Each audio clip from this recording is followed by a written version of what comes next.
Hey y'all, I'm going to teach you how to make brown sugar at home. I am diabetic and keto, so I'm using this monk sweet with stevia. It's monk fruit, stevia, and erythritol. You can use any sweetener or just plain old sugar, whatever you want.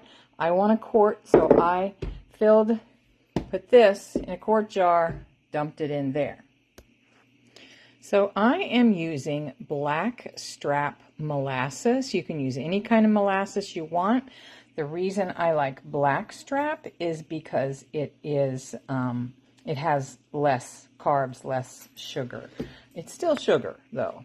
So know that this is low carb, but it is not 100% keto. To every quart of sugar or sweetener, I add about a healthy tablespoon of molasses.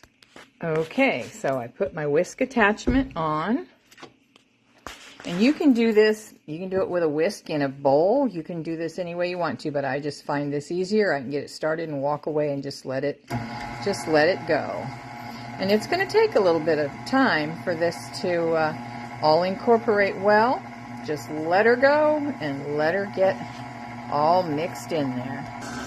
Now be careful, I started it on the lowest that it goes, and after it started to incorporate, I turned it up 1.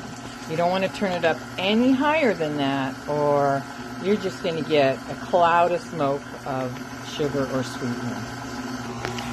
So make sure that you come in here and scrape the sides a couple of times so that that molasses doesn't stick to the sides. And let me show you. I decided it wasn't dark enough.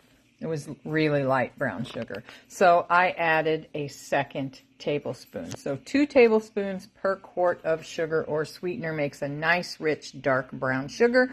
But remember, if you're low carb or keto, that's going to add a couple carbs. So I can't even give you the carb count on this. Let's see. The carb count on this is 14 carbs per tablespoon. So I've added 28 carbs to this.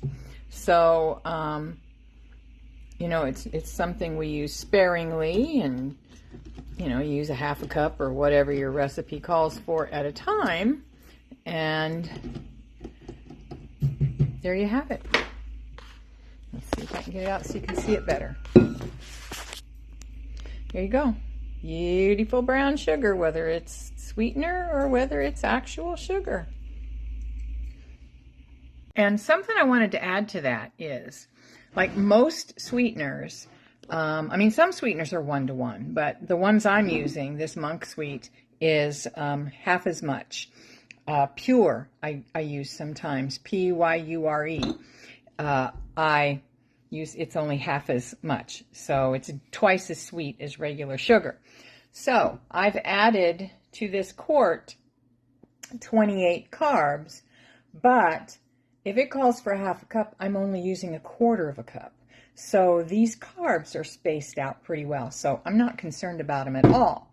So something to think about whenever you're going to do a keto brown sugar or a low carb brown sugar is it 1-to-1 or is it, you know, 1-to-2 or 2-to-1, whatever it is. So think about that whenever you're doing it. I hope that you will give this a try. Let me know what you think. Hope that makes your sweet tooth happy.